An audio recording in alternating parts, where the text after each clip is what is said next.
Price எல்லாம். திறப்பின் வாசலில் நின்று மற்றவர்களுக்காக நாம் ஜெபிக்க வேண்டும். யார் யார் ஜெபிக்கிறாங்க? சில சமயம் ஜெபிப்போம், சில சமயம் மறந்துடுவோம். தொடர்ந்து ஜெபிக்கணும். மற்றவர்களுக்காக திறப்பின் வாசலில் நின்று மற்றவர்களுக்காக ஜெபிக்கணும். மற்ற ஊழியம் செய்கிறவங்க, பாஸ்டர்ஸு, விசுவாசிங்க யாராக இருந்தாலும் அவங்களுக்காக நம்ம என்ன செய்யணும்? திறப்பின் வாசல் நின்று ஜெபிக்கணும். அப்போது ஆண்டவர் கேட்குறாரு, யாரை நான் அனுப்புவேன் அப்படின்னு சொல்லும்போது நம்ம என்ன செய்யணும்? இதோ அடியேன் நான் இருக்கிறேன். சாமுவேல் சொல்கிறது போல் இதோ அடியேன் சொல்கிறேன் இல்லையா? அப்போது நம்மளாம் என்ன செய்யணும்? இதோ அடியேன் நான் இருக்கிறேன்ப்பா, என்னை அனுப்புங்கப்பான்னு கேட்கணும். அதுக்கு தான் சொல்கிறார், அடுப்புக்கு வேலையாட்கள் என்னது வேணும்னு கேட்குறாரு. வேலையாட்கள் இல்லாமல் அறுக்க முடியுமா? வசனத்தை விதைச்சா அதை அறுக்கணும் இல்லையா? அப்போ நம்ம தானே அறுக்க முடியும். அப்போ தான் பரலோகம் போக முடியும். எவ்வளோத்துக்கு எவ்வளோ நம்ம விதைச்சி நம்ம அறுக்கிறோமோ, வசனத்தை விதைச்சி அறுவடை பண்ணுறோமோ, விசுவாசிகளை நம்ம ஏற்படுத்துகிறோமோ, அப்போ தான் நம்மளால் என்ன செய்ய முடியும்? பரலோகம் போக முடியும். ஆண்டுகிட்ட கொண்டு நிறுத்த முடியும். நம்ம கொண்டு என்ன செய்யணும்? விசுவாசிகளை நிறுத்த முடியும். அதுதான் வேலையாட்கள் தேவை நம்மளுக்கு. மகிழ்ச்சியாக நம்ம என்ன செய்யணும்? நீதி செய்கிறவர்களாக இருக்கணும், உதவி செய்கிறவர்களாக இருக்கணும். அவரையே என்ன செய்யணும்? நினைத்து கொண்டிருக்கணும். எப்போதும் இயேசுவையே நினச்சி கொண்டிருக்கணும். அது மட்டும் இல்லாமல் மகிழ்ச்சியாய் நீதி செய்யணும். நீ கேளு, உனக்கு உதவி செய்வேன், நான் இருக்கிறேன்னு சொல்கிறார் ஆண்டவர். கேட்க சொல்கிறார். யாக்கோபு 1:5, கொலோசியர் 1:24, உங்களுக்கு ஞானத்தில் குறை உள்ளவன் இருந்தால் என்ன செய்யணுமா? சம்பூர்ணமாக பெற்றுக்கொண்டு கேட்கணுன்றார். கேட்டால் தானேங்க கிடைக்கும். கேட்காம வாயை மூடிட்டு ஊமை கொட்ட மாதிரி இருந்தால் கிடைக்காது. சிலர் பாருங்களேன், அவங்க நினச்சாலே கிடச்சிட்டோன்னு நினைப்பாங்க. அப்படி கிடையாது. கேட்கணும். நம்ம தகப்பனை கேட்குறது போல் ஆண்டவரை கேட்கணும், அலட்டணும், அவரை தொந்தரவு பண்ணணும். ஆண்டவரே இது கொடுங்க. ஆனால் தேவ சித்தத்தின்படி கேட்கணும். தேவ சித்தத்தின்படி கேட்காம நம்ம சுயத்துக்காக கேட்டோம்னா அது நிரந்தரமே இல்லை, பறி போயிடும். கொஞ்ச நாள் தான் இருக்கும், டபுள் மடங்கு நம்மளுக்கு அடி தான் கிடைக்கும். நம்ம பறி போயிடும் அது. அதனால் தேவ சித்தத்தின்படி கேட்கணும். ஆண்டவரே எனக்கு இது இஷ்டம், சித்தம் இருந்தால் கொடுங்க. ஆண்டவரே நமக்கு பிரியம் இருந்தால் எனக்கு கொடுங்கப்பா, இல்லைன்னா வேண்டாம். தேவ சித்தத்தின்படி எனக்கு கொடுங்கன்னு சொல்லி நம்ம செய்கிறோம். கேட்கணும். அவர் பிரியத்தை கேட்கணும். அவர் இஷ்டம் தான் கொடுப்பாரு. கொள்ளுகிறவர் உயிர்ப்பிக்கிறவர் அவர் தான் சொல்லப்பட்டிருக்குது இல்லையா? அப்போது கொள்ளுகிறவர் அவர் தான், உயிர்ப்பிக்கிறவர் அவர் தான். நமக்கு அவர் மாத்திரம் போதும். சிறுமையும் எளிமையானவனை நெருக்குகிறார்கள் சொல்லப்பட்டிருக்குது. அப்போது சிறுமையானவனே இருக்கிறாங்க, எளிமையானவனே இருக்கிறாங்க. அப்போ அப்படியாப்பட்ட இடத்துல நம்ம என்ன செய்யணும்? அவர்களுக்காக ஜெபிக்கணும். விதவைகளுக்காக ஜெபிக்கணும், அனாதைகளுக்காக ஜெபிக்கணும், சிறுமி எளிமையானவர்களுக்காக ஜெபிக்கணும், கைவிடப்பட்டவர்களுக்காக ஜெபிக்கணும், விசுவாசிகளுக்காக ஜெபிக்கணும். ஒவ்வொருத்தருக்கும் ஜெபிக்கணும். அநேகருக்காக நம்ம ஜெபிக்கணும். ஏன்னா அந்த பொறுப்பு ஆண்டு நம்மகிட்ட கொடுத்துக்கிறாரு. ஜப வல்லமே, ஜப ஆவியை நம்மகிட்ட கொடுத்துக்கிறாரு. ஜப ஆவியை நம்ம பெற்றுக்கொண்டு ஜெபிக்காமல் சோம்பேறி ஆவி மாதிரி இருந்தோம்னா நமக்கு அதனால் ஒரு பிரயோஜனம் இல்லை. நமக்கும் பிரயோஜனம் இல்லை, மற்றவங்களுக்கும் பிரயோஜனம் இல்லை. ஜெபிக்கணும் 24 மணி நேரம் முக்கால் போட்டு உட்காந்துக்கிறதோ, அப்படியே மூலையில் போய் முடங்கிதோ அழுகுறதோ அப்படி கிடையாது. எந்த வேலையில் இருந்து செய்தாலும் உள்ளத்தில் இறுதித்துக்குள்ளே ஏசப்பா சொல்லி அநேகருக்காக ஜெபிக்கணும். மனசுக்குள்ளவே இவங்க பேர் சொல்லி என்ன செய்யணும்? பேர் தெரிஞ்சால் சொல்லணும், சொல்லலைன்னா இந்த பலானாருக்கு இப்படி இருக்குது, அதனால் நீங்கள் என்ன செய்யணும்? அவங்கள ரட்சிக்கணும், ஆண்டவரை ரட்சிக்கணும் சொல்லி மற்றவர்களுக்காக நம்ம திறப்பின் வாசல் ஜெபிக்கணும். மற்றவர்களுக்கு ஜெபிக்கும்போது நம்முடைய சிறையிருப்பு, நம்முடைய வியாதி, நம்முடைய குடும்பங்கள்லாம் என்ன செய்வார்? ஆண்டவர் ஆசீர்வதிப்பார். ஏன்னா யோபுக்கு அப்படி தான் செய்யப்பட்டது இல்லையா? யோபு தன் சிநேகிதருக்காக ஜெபிக்கும் போது யோபுவின் சிநேகிதரை ஆண்டவர் நீக்கப்பட்டார். அது மாதிரி தான் மற்றவர்களுக்காக எவ்வளோ ஜெபிக்கிறோமோ நம்ம மேலே விழுந்த கடமை அது. நம்ம கடமை செய்து தான் ஆகணும். நம்ம தப்பிக்கவே முடியாதுங்க. நம்ம அதுலேருந்து தப்பிச்சு போக முடியாது. ஏன்னா அதுக்காக நம்மளை வச்சுருக்கிறாரு. நம்மளை படைப்பின் காரணம் எதுக்குன்னா மற்றவர்களுக்காக தான் நம்மளை படைச்சிருக்கிறாரு. நம்மளோட சுய நீதிக்கோ, நம்மளோட சுய குடும்பத்துக்கோ, நம்மளோட பிள்ளைகளுக்கோ, பேர பிள்ளைகளுக்கோ, நம்மளோட தாய் தகப்பனுக்கோ, கணவன் மனைவிக்கோ அப்படிலாம் படைக்கவே இல்லை ஆண்டவர்.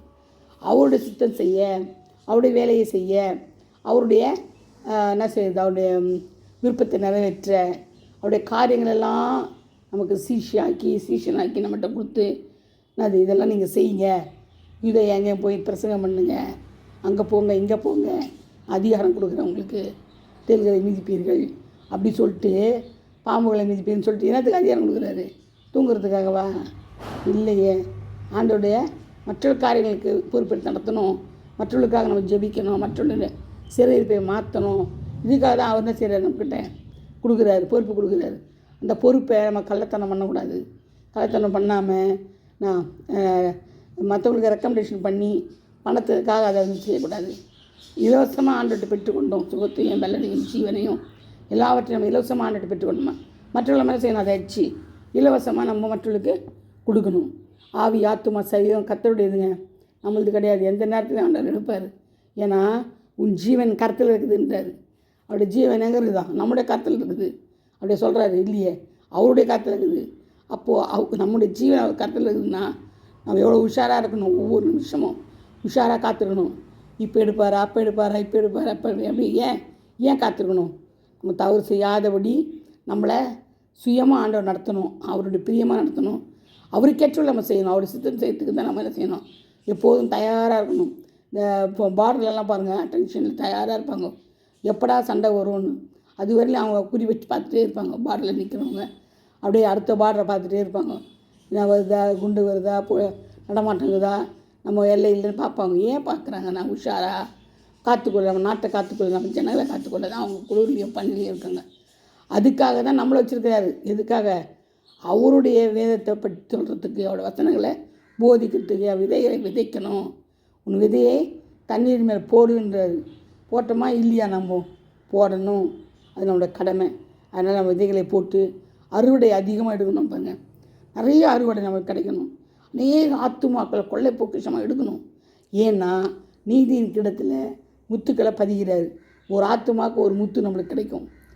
என்ன, நம்ம ஆண்டவரை பற்றி சொல்லலைன்னா, வெட்கப்பட்டோம்னா பரலோகத்தின் பிதாவின் மத்தியில் நம்மளை வெட்கப்படுத்துவார். அவர் என்ன செய்ய மாட்டார், நம்மளுக்காக பரிந்து பேச மாட்டார், வெட்கப்படுவார். நம்ம வெட்கப்படாமல் நம்ம சொன்னோம்னா பகிரங்கமாக ஆண்டவருக்கு சொல்லும்போது பிதாவினத்தில் நமக்காக என்ன செய்வார், பரிந்து பேசுவார். பகிரங்கமாக அவரும் சாட்சி கொடுப்பார். இதுதான் விஷயம். நம்ம அவரை மறந்தோம்னா அவர் நம்மளை மறந்துடுவார். நல்லா ஞாபகம் வச்சுக்கோங்க. அதனால் இந்த வேதத்தை மறந்தால்னா என்ன பையன், உன் பிள்ளைகளையும் மறப்பேன்றாரு. அப்படியே கரெக்டாக சொல்கிறாங்க பாருங்கள். அதுதான் உண்மை இல்லையா? ஆண்டவருக்கு எப்பவுமே பச்சைப்பாரதுமே கிடையாது. எல்லாரும் ஒன்று தான். இந்த ஜனங்க அந்த ஜனங்கள்லாம் கிடையாது. என்ன சொல்கிறது, எல்லாருக்காகவும் தான் ஆண்டவர், எல்லா ஜீவராசிக்காக தான் ஆத்மா ஆண்டவர் என்ன படைத்தார். எல்லாருக்கும் அவர் தான் சரீரத்தை படைத்தவர், அவர் தான் ஆவி ஆத்மாவுக்கு உரியவர். அப்போது அவருக்காக நம்ம என்ன செய்யணும், பயப்படணும். உயிரை கொலை பண்ணுறவங்களுக்கு பயப்படக்கூடாது. ஆத்மாவை கொள்ளுவர்களுக்கு நான் நம்ம செய்யணும், பயப்படணும். உள்ளதை உள்ளதென்றும் இல்லது இல்லதென்று சொல்லணும். அதுதான் சொல்லப்பட்டிருக்குது. தேவனுக்கு பயப்படுறவர்கள் என்ன செய்யணும், நம்மெல்லாம் பூமியை சுதந்திரித்துக் கொள்வோம். பாக்கியவான்கள் நம்ம கண்டு விசுவாசிக்கணும், காணாமல் விசுவாசிக்கணும். பாக்கியவான் சொல்லப்பட்டிருக்கு.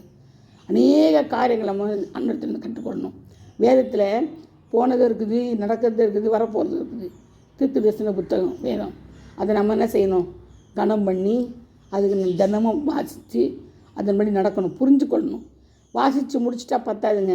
அதை என்ன செய்யணும், தியானம் பண்ணணும், தியானிக்கணும், அப்படியே யோசிக்கணும்.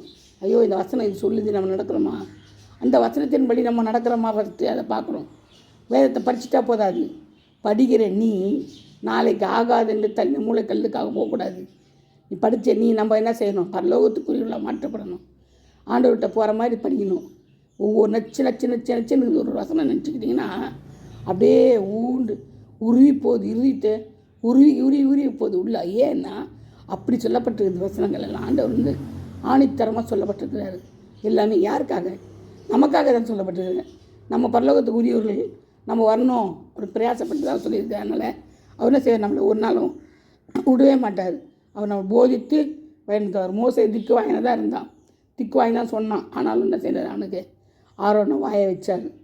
எல்லா காரியங்களையும் மோசே செய்தார். என் மோசையை கொண்டு அநேக காரியங்கள் ஆண்டு செய்தார். அவன் சகலத்தையும் கற்று தேர்ந்தவன். முதல்ல நல்லா வாய் சவடால் விட்டுன்னு இருப்பான்.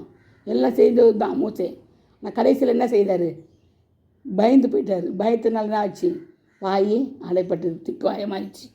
அதுக்கு முன்னாடிலாம் அவர் சாஸ்திர கற்றவர், பயங்கர பண்டிதர் மாதிரி மேதாவி அவரோட நிலைமை பார்த்தீங்களா? ஏன்னா தேவனுக்கு நம்ம பயந்து நடக்கும்போது கர்த்தர் அந்த காரியங்கள் எல்லாம் வாய்க்க பண்ணுவார். நம்மளுக்காக என்ன செய்வார், பரிந்து பேசுவார், ஞானத்தை நம்ம தருவார். எவ்ரேர் 12:2-3 சொல்லப்பட்டது.